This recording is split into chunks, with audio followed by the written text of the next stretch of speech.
Before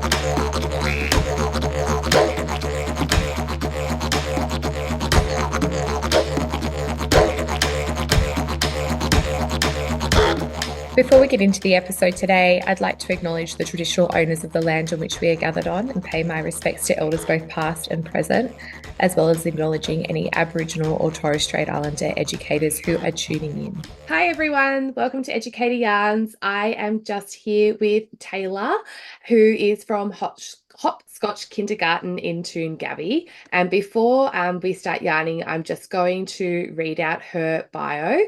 So over the past 2 years, she has been on the journey to embed First Nation perspectives into her teaching practices, educating herself in the 8 ways of pedagogy. During this time, Taylar and the children have collaborated on multiple projects, including caring for country, exploring Indigenous seasons, and creating a bush tucker garden. Throughout their daily rhythm, she consistently seeks ways to incorporate First Nation perspectives, including symbols, Darug Dalang, books, music, and art. And Taylar, I'm also going to read out your nomination, just so I can embarrass you, because I think it's really lovely to hear what people have said. So Taylar's been working with our preschool children and has been on an ongoing journey to embed Indigenous perspectives in our service over the last 2 years. Beginning from a walk to our local park, the children were concerned by the rubbish on the ground, and this began a caring for country journey. Taylar worked with the children to create posters to tell people about to put the rubbish in the bin, moving on to contacting our local council, advocating for the care of our community. The group took their poster and displayed it at the park, and collaborating with our local primary school, it was also displayed there. The learning continued to documenting their journey and message in a book that was published and used as a resource within our service and shared and put on display at our local library. Our children, alongside Taylar, became so passionate about caring for country that it was evident in their play and everyday interactions. Wanting to spread the message further, the children created a song singing their message loud and clear. That was very cute, I must say. Learning alongside the children, Taylar incorporated the Indigenous 8 ways of learning when planning and programming for the children's learning. Passionate about spreading and instilling this learning in our children's lives, Taylar has now moved on to exploring the Indigenous seasons and creating a bush tucker garden. As a service, we are so proud of the work Taylar has done, not only teaching our children, but also our educators and families. Taylar has reached out to work in partnership with many members of our local community, including me, from the Koori curriculum, sharing her project with me, with Jess. It feels weird saying Jess, but it's me. But anyway, being able to have her work displayed in the Koori curriculum social media takeover has been a massive achievement in her career. That's so lovely. And honestly, we love the work that you do, Taylar. And I think I tell everybody that what I really love about you and is that you didn't, like, the service has not just made, contact with me. Like, I came out years ago and did a workshop at Hopscotch. I don't even know if you were there then, but I did years ago. And since then, like, religiously, the service has participated in our Christmas drives. And then with the project that you're doing, you'll reach out all the time and be like, oh, we're doing this now. And, you'll send me a copy of the book or involve us in your bush tucker garden. And I think that's really lovely to stay in touch, to know that you guys value the relationship, but also for us to see where you were going and what you were doing. And it's been so lovely to keep that connection. And that's one thing that I've passed on to educators through my experience of working with you, is that it's not just a service where it's a transaction where someone comes out. If you value a relationship, then you send them a Christmas card, or you tag them in a social media post and you say, hey, this is how we're doing this, or, like, you stay in touch and you keep that connection going. And I feel like you guys are really good at doing that, Taylar. So good on you. You're doing great. Yes, we love you. All of the children love you. It's always about Koori curriculum. Everything, they want to tell you guys everything. And yeah, it's very special. We are very lucky to have that connection with you guys. It's very sweet. And I know you guys sent us a paver in the mail to decorate. I don't know if Shan got back to you, but the paver actually cracked. So I was like, when it arrived, and I was like, oh, I don't know what we're meant to do. So anyway, we'll have to find a way that we can do something with your bush tucker garden, but it may not be the paver, because Australia Post, maybe not the way to go. But anyway, so I thought that's really nice to see. And I'm really glad that your team has acknowledged you and doing it in the work that you're doing, because I think, as I said, I think you do an amazing job. But I thought maybe we could start yarning today about you sharing a little bit about how you started your journey in early childhood and what inspired you to focus on Aboriginal education in your practice. Yes, so I started my journey about 5 years ago. I was just turning 19 when I started my traineeship here. So I've been here ever since. And I remember coming into childcare, it's so different to coming out of the schooling that I had just been through for years and years and years. There is such a focus and on Aboriginal perspectives and embedding that. And I remember one of the first workshops I've done with Hopscotch was embedding Indigenous practices from new. And I remember it just inspired me. It looked so different to how I was taught in school. And I remember just learning so much more than I had ever learned going through schooling myself. And I was just, it opened up my eyes and it was really amazing. And that's how it inspired me to learn more and to be more aware and accountable in, you know, learning about Aboriginal perspectives and culture. And it made me really want to pass that on to the children as well, and made sure that when they go through schooling, it looks different to mine. I think, look, like when we know better, we can do better. And I think for many educators, they're shocked, right? That when you start training, whether it's in your Cert 3 and your TAFE teaching, or you do some professional development, it can be overwhelming as well when you realize how much of the culture and the history that you don't know. And so wanting to change that for the next generation so they're not sitting in that same position of not knowing, I think is a great motivator, you know? Yeah, definitely. Is there a specific project or initiative that you've led that you're particularly proud of? And I know like your Caring for Country, you know, project that was mentioned in your nomination was pretty special. Was there, did you want to yarn a bit more about that? Yes, that was definitely the start of this whole journey. I think that's something that I'm still so proud of and has really inspired and the work that I'm doing now. It's the center of everything that I do here, and it has just extended to so many other avenues. So starting with the Caring for Country, the children just were really, really passionate about it, and they still are. And just advocating for the land, they're always they still talk about it. It's something that is just so embedded here and it at their homes as well, and they teach their families about it. It's just really special. So it started with going to the park and cleaning up our community, and even the dialogue that they were saying, this is not caring for country, this is not respecting Darug land. They were really upset by that, and from there they just went on a notion about, you know, educating others on how to care for country and why is it so important, and they chose different avenues to help teach others and our community to help respect the land, which was really special. And from that, they've been able to explore the Dwarrel calendar, Indigenous seasons, which led to a bush tucker garden and all these other amazing projects that they're learning about, and something that they will continue to learn about too throughout the years. I think that's it, is that an acknowledgement of country is not just something that you say, it's something that you do. So how are you teaching children to be custodians and to be stewards of the land and to be caretakers of the place of which they play every day in which they live? And I think your Caring for Country project, it does exactly that, you know, it's an action. It's a verb. Yes, Yeah. definitely. Yeah. Are there any particular resources or tools that you used as a part of that program? Yes, definitely.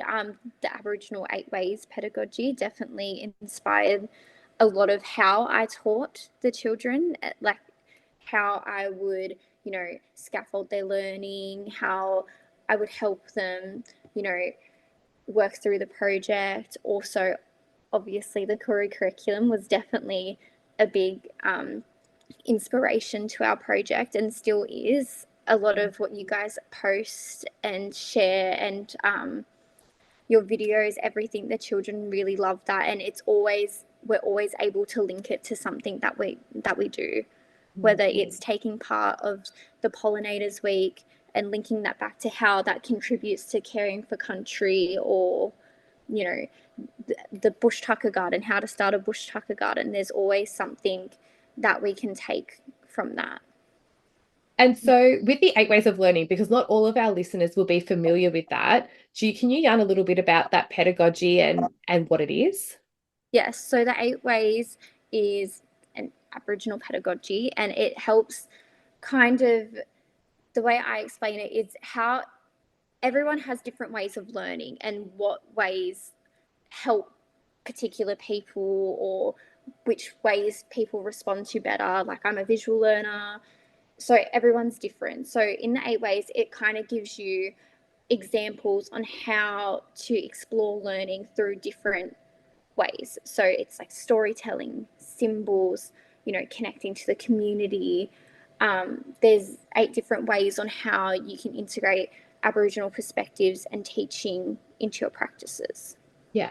And I think that's it. It's a multifaceted approach, isn't it? So it's about, linking it to children's topics of inquiry. So as you said, like if they're interested in pollinators or, superheroes or whatever it might be, it's about having those culturally inclusive environments and then using Aboriginal pedagogy to teach through culture, as you rightfully said. And so we use the 8 ways of learning as a planning tool. So when there's an identified interest, we then consider each of those 8 ways and think about how we are going to be holistic in our offering. Because if we only teach through story sharing, then the children that are non-verbal learners are not going to be privileged in the same way to reach the learning outcomes at an equal extent.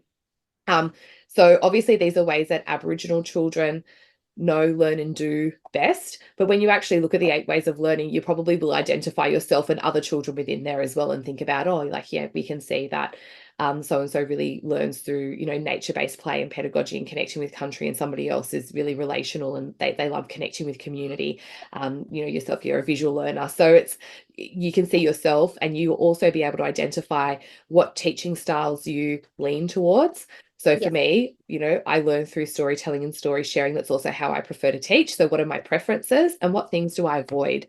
Sometimes you're not going to be able to get all 8. And, you can't force a round peg to fit into a square hole. But it's about identifying that if you are consistently missing out on, land links and connecting with country, then that's something you really need to look at and address and think about, well, why is it that I'm not able to make those links? And how can you delve deeper into that? So I think the 8 ways of learning is really important. And it's a way that you can really delve deeper into your Aboriginal program. So I'm really excited that you're exploring that. It's very, very good. Hi everyone, I'm just jumping in quickly to remind you all that Beck and I have a series of upcoming events and workshops all throughout Queensland where we'll be yarning about the new ELF principles, Aboriginal and Torres Strait Islander perspectives and sustainability. We'll be in Toowoomba, Cairns, the Gold Coast, Brisbane, Mackay, Townsville, you name it, we'll be there, and we hope to see you all there. All right, take care everyone, enjoy the episode. So what challenges have you faced? Because I'm sure it hasn't all been easy. What are some things that have been hard for you? I know that coming into childcare in general and starting my project and stuff, I personally was very, very cautious and worried about being tokenistic or, I think I stress personally about doing something that might upset someone or not doing something and teaching it the wrong way. So I think it's super important to really educate yourself and educate others on how to do things in a way that's like respectful and meaningful and with good intention, like not just setting something up or doing something just to tick a box. Like it needs to be a core value, and that's something that, has really shaped the way I do things. And it was something that I was really stressed about at the start. I think a lot of people get kind of boxed off because they won't do something because they're worried that it will be tokenistic or something, but it's about overcoming that and seeking further education, further support from the community and other people to really overcome that hurdle and, educate yourself and others and continue to learn. Yeah, you got to be brave. You got to start. And I think Correct. you can't wait to be an expert to begin. You'll be forever waiting because nobody's an expert. I'm not even an expert in my own culture. Like we're always learning. But I think it's about being open. Like, yes, you make a start, but you really engage in critical reflection. And critical reflection doesn't just mean writing down what you did well. It's about looking at like what could you do better next time? And how are you going to do better next time? And being open to feedback, being vulnerable to that, because it can be overwhelming. And sometimes people can feel deflated when they've put a lot of effort into something and then someone comes along and says, oh, actually, that's not quite right. And they go, oh, but to learning to be open to that, if the feedback is given respectfully, then respectfully take it on, and sit with it. and then think about how you could do better. So I think ongoing, isn't it? You know, whether that's reading things or listening to podcasts or, you know, looking at webinars or subscribing to the Courier Mail, the fortnightly newspaper, but making sure that you're continuing to engage in professional development. Yeah. Yeah. Have you had any resistance from your community or within the profession, or have there been any misconceptions that you've had to address along this pathway? Fortunately, I haven't. Lucky you. I actually have been very, very fortunate. A lot of our families and educators here are amazing, and Yeah. they're very open, and they really respect what we do, which we are really lucky. And I think too, that's because we educate as well. Like, we educate the families as well. Like, they're learning alongside their children, and we're learning alongside them. Like, everyone's learning together, and I think that's really important, and that's why we've been really fortunate to have such an amazing community around us. I think that's key of what you said, is that it's got nothing to do with luck. It's the way that the service has been set up. And that is that there's been whole team training. So it's not one person that's getting sent off to a conference and everybody else still not knowing. You're engaged in a community of practice where you're all, you know, learning and supporting each other ongoing. And I think that's really key. It's part of your enrollment. It's part of your ongoing professional development. It's part of your team meetings. It's something that's valued and upheld as of your service. So, and as well, like when positions become available, you simply wouldn't attract people that aren't interested in that, because it's so much a part of your key ethos. So I think some people say that they're lucky, but I don't think that it's luck. I think it's because you guys are strategic in how you've set things up and the processes that you've put in place. So I think you're doing really well. So have you made any mistakes, Taylar? Like, because I think sometimes we can sit here and we can go, oh, like we've had all these achievements and that's really great. And I think you have achieved a lot because you've worked very hard. But I also don't want people to be misguided to think that you haven't had setbacks and there haven't been things. And I think mistakes and owning our mistakes, not that it's a terrible thing, but to say, oh, like, hey, like if I could do this again, I would do it differently. Yeah, definitely all the time.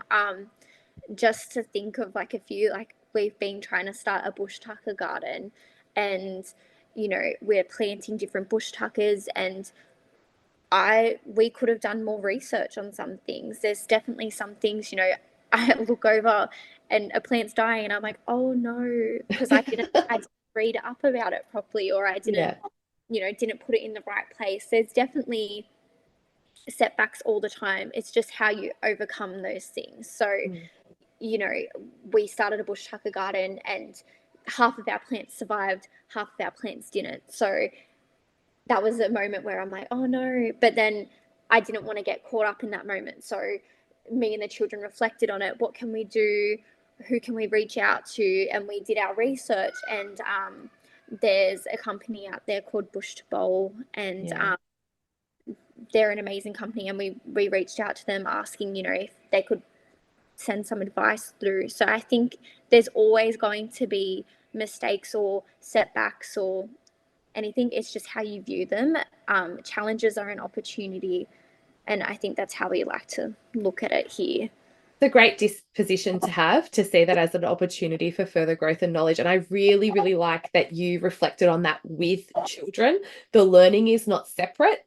It's side by side. And what you're doing is you're teaching them to be comfortable with getting it wrong and with not knowing, and to say, well, when this happens, and that's a great thing to give children, like, how do you become an active researcher, and how do you connect with others, and how do they develop a community of practice, and how do they engage in inquiring about these things? And yeah, I think that's great. And look, like, unless you're a horticulturalist, it takes time. I can tell you, like, we've had many a plant die here. And we still do. Like, it's one of those things. Some of them thrive, some of them don't. Sometimes it's about positioning, sometimes it's about the time of the year when you plant them. Sometimes it's because you need a male and a female. Like, you need two to get plums, you need two to get finger limes. That stuff that, like, you just think, oh, this thing's huge, but how come there's no fruit? So you're always ongoing, with your learning and stuff. Yeah, exactly. So for educators that are starting out, or just educators in general, it doesn't matter if you're starting out, even if you're well and truly down the track, there's always things to learn. What is a bit of advice that you would give?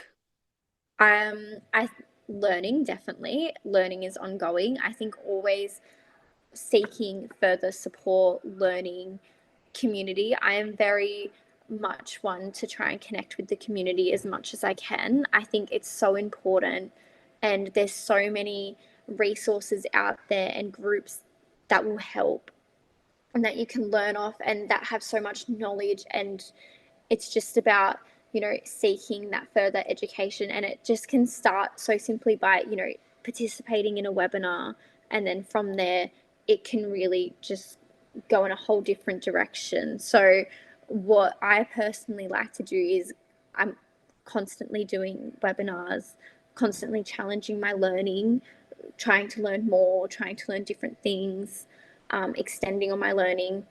And also too, there's a lot of you know, groups out there. I think it's really important to know what the original custodians of the land you were on, and from them it's really important to connect with them and learn specifically as well, like what cultural and things that from the land that they can teach you. Like, I think that's great advice. Yeah. Have you got questions about nature play, sustainability, or how to meaningfully include Aboriginal culture in your early childhood program? Call 0253 000 306 and leave a voice message for the Educator Yarns podcast. Beck Birch from Bush Kindies Australia and Jessica Staines from the Koori Curriculum will be answering your questions, offering practical advice, cultural guidance, and inspiring ideas to support your teaching and planning. Whether you're just starting out or looking to take your program deeper, your question could shape future episodes and support other educators across the country. Dial in today at 0253 000 306. How do you foster meaningful relationships with Aboriginal communities and community members? What are some things that you do? I try to reach out to them. The children and I do lots of research on who's out in our community and who can we connect with. The children always like to share what we're doing with the community and to community members, reaching out, and not just like once, it's ongoing. You know, the children also like to show their respect and, you know, their how grateful they are for the community support as well. Like, it's not just we're reaching out to you to tick a box. Like, they want to show you what they're doing and they want to say thank you for that as well. So we have a lot of, you know, meaningful connections within our community, and we're very, very grateful. We'll email them, we'll send letters, we'll send them art. If we're making bush tucker, we'll send them bush tucker. Like, it doesn't stop, and it just varies. Yeah, well, I can attest to that. I've had jam from you guys. I've had artwork. I've had cards. Yeah. I've had a book. I've had a paver. I've had lots of things, and I think they're great. I think it's great, and it keeps your service at the forefront. Like, I meet a lot of services. I meet a lot of educators, and I think sometimes, not to sound like rude or anything, but I forget because I meet a lot of people all the time. But I haven't forgotten you guys because you're constantly there reminding me, you know, and saying, "Hey, Jess, this is what we're doing now," and we value that connection. We value that relationship, and I really respect that. What are some common misconceptions about Aboriginal education that you think educators should be aware of? I think sometimes people just put it in the too hard basket. I think educators are afraid of having those, you know, complicated discussions with children. I think you know, there's a big part of history that needs to be shared. And I think that educators sometimes get really worried about sharing that.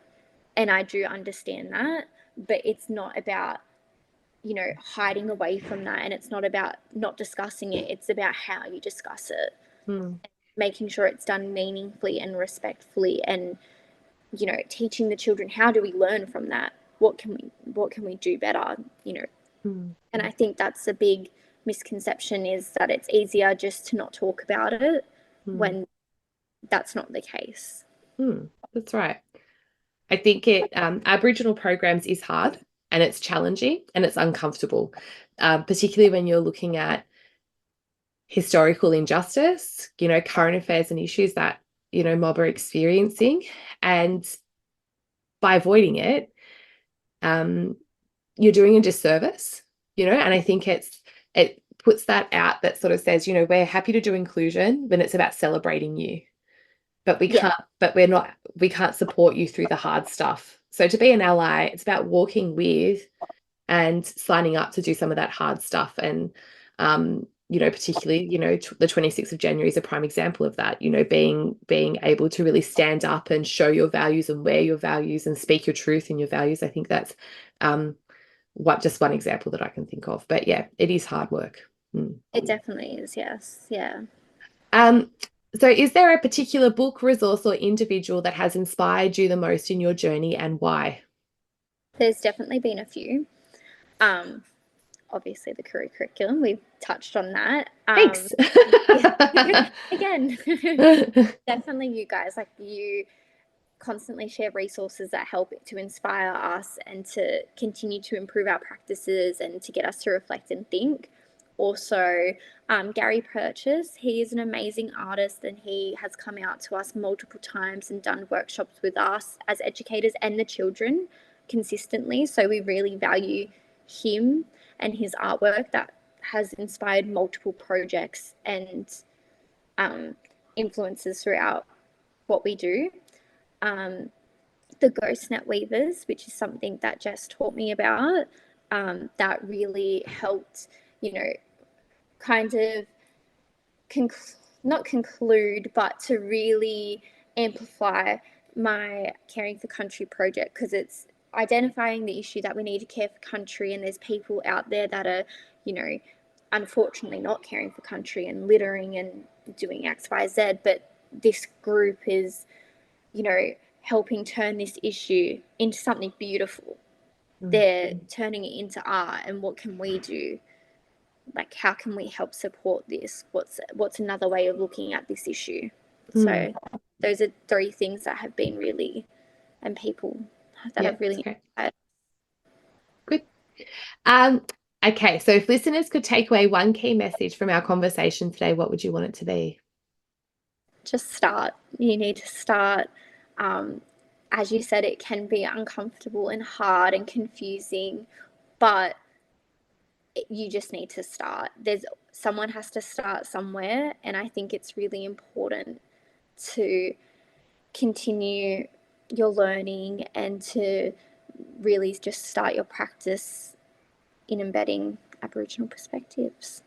Yeah, well said. I think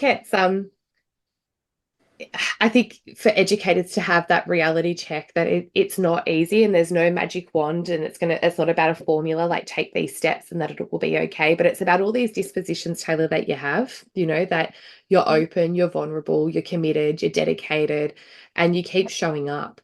And I think what you're really good at is staying connected. I really value that and what you're doing. And I think the work that you've done this year, the Caring for Country project, the song, the book, the artwork, and how that's continuing to grow and unfold into your bush tucker garden now, I think that's a testament to all the hard work that you're putting in. You're doing really, really well. So good on you, Taylar. Thank you so much. Thanks for coming on today. Thank you. No worries. Thanks for listening to today's podcast. To find out more information about the Koori curriculum and how we can best support you in your early learning service, visit www.kooricurriculum.com.